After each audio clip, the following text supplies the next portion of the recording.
जय जगन्नाथ पिला माने वेलकम टू हिमांशु एजुकेशन पिला माने पूर्व क्लास रे क्लास 8 पिला मानकर पाठ 4 रो डमकच विषय रो प्रश्न उत्तर हम आलोचना करथले। आज पिला माने से अष्टम श्रेणी पिला मानकर पाठ 5 भागवत मुक्ति संग्रह रो प्रश्न उत्तर आलोचना करबा। पिला माने डेरी करबानी स्टार्ट करबा।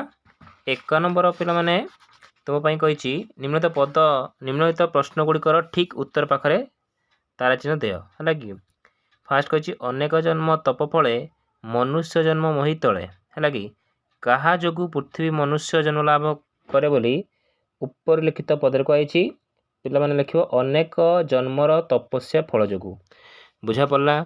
तापर कही ता जन्मे धन्य ए संसार जे रहे पर उपकारे एटा पिला माने उत्तर तुम हम जी सब परर उपकार करता है। एटा पिला माने भागवत रु ए सब उक्ति गुड़िक आछि। 3 नंबर कहला जे प्राणी पर हिंसा करे देवता पूजी से नक्तरे एटा पिला माने उत्तर तुम हम जो मनुष्य पर को हिंसा करता है बुझा पड़ला।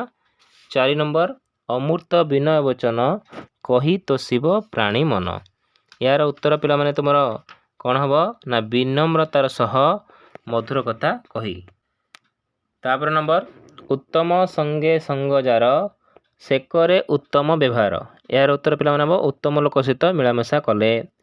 साक्षाते गुरु जे ईश्वर गुरु को न मणिब नर यार उत्तर पिला माने क ऑप्शनटा गुरु ईश्वर भली शिष्यर सर्वदा मंगल कामना करुथिबारु। 7 नंबर महते जहा आचरिबे इतरे ताहा ही करिबे यार पिला माने सठिक उत्तर विवेकवान संपन्न होइथिबारु।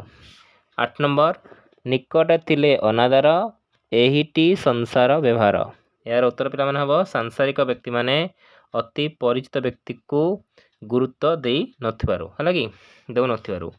9 नंबर कर्म करणे फल पाई प्राणिता अवश्य भुंजई यार पिला माने उत्तर हबो कर्म फल निश्चित रूपे भोगिबाकू पड़ी थाए बुझा पड़े। कस्तमर खस्तम कहिची पिला माने कस्तम खस्तम मिलन करिवो कस्तम कहिची ता जन्मे धन्य ए संसारे जे रहे पर उपकारे यार उत्तर पिला माने 3 नंबर खस्तंबर अछि। 3 नंबर रे खस्तंबर जे पर उपकार साधन पाई निजको नियोग करिथाए तार जन्म ए संसार रे धन्य बोली जणा जाए।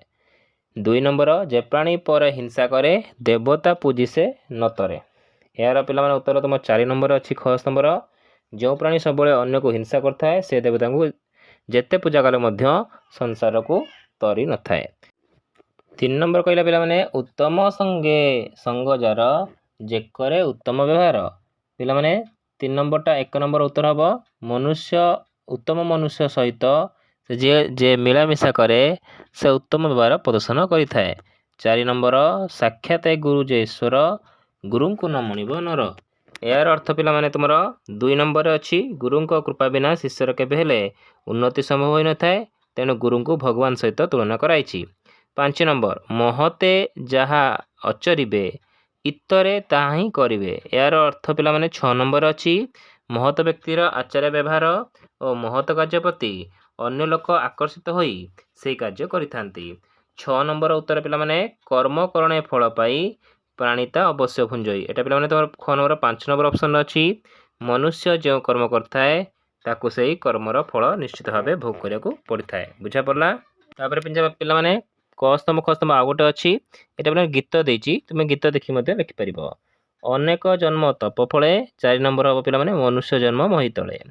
2 नंबर कहला ता जन्म धन्य संसारे 5 नंबर अछि जे रहे पर उपकारे अमूर्त विनय वचन कही तो शिव प्राणी मन है कि तापरे उत्तम संगे संग जार पिला माने कोन हबो तापरटा ना जेकरे उत्तम व्यवहार है कि 5 नंबर साक्षात गुरु जे ईश्वर एबे टिके पढ़ी आइले टिके पूर्व पिला माने कोन गुरु को न मणिब नर बुझा पड़ला। महते जहा आचरिबे 6 नंबर पिला माने कोन हबो ना 9 नंबर ऑप्शनटा इतरे ताहा ही करिवे बुझा पड़ला। 7 नंबरटा पिला माने निकट थिले अनादार 3 नंबरटा एहिटी संसार व्यवहार। 8 नंबर कर्म करणे फल पाई प्राणिता अवश्य भुंजई है कि 6 नंबर ऑप्शनटा जे प्राणी पर हिंसा करे देवता पूजी से नत्ୟରେ बुझा पड़ला पिला माने। तापर नंबर कहिछि कि तापर कहिछि ଧ୍ୟାନର ସହିତ ନିମ୍ନିତ ପଦକୁ ପଢ଼ିବା, ତାର ଠିକ୍ ଅର୍ଥ ବୁଝିବା ଆଉ ସାଙ୍ଗମାନଙ୍କ ସହିତ ଆଲୋଚନା କରି ଲେଖିବା। ଲେଖା ହେଇଛି ଫାଷ୍ଟ ପିଲାମାନେ କ ନମ୍ବର, ଅମୃତ ବିନୟ ବଚନ କହି ତୋଷିବ ପ୍ରାଣୀ ମନ। ତେବେ ଲେଖିବ ଏଇ ପଂକ୍ତିରେ କବି ମଧୁର ବିନୟପୂର୍ଣ୍ଣ କଥାର ମହତ୍ଵ ସୁନ୍ଦର ରୂପେ ପ୍ରକାଶ କରିଛନ୍ତି। ମଧୁର ବିନୟପୂର୍ଣ୍ଣ ବଚନ ଦ୍ୱାରା ପ୍ରାଣୀର ମନ ଓ ହୃଦୟ ପ୍ରସନ୍ନ ହୁଏ, ଅନ୍ତରରେ ଶାନ୍ତି ପ୍ରକଟ ହୁଏ, ସମ୍ପର୍କ ମଜବୁତ ହୁଏ। ମନୁଷ୍ୟ ବଚନରେ ଅଶେଷ ଶକ୍ତି ଭରି ରହିଛି।